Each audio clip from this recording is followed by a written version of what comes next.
Hi everyone, today we will talk about how to select themes on Discord app. You will go to Discord as you see and you will click. In this page, you will go down to click in this sign of you and you will enter. On above, you will click in this sign of settings. In this page, you will go to this window of appearance and you will click here. Then this page, you will go to theme as you see. And here in this page, you will find automatic system.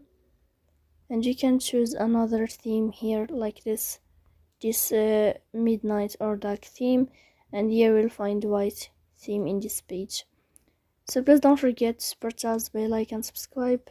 See you next time in another video, and thank you for your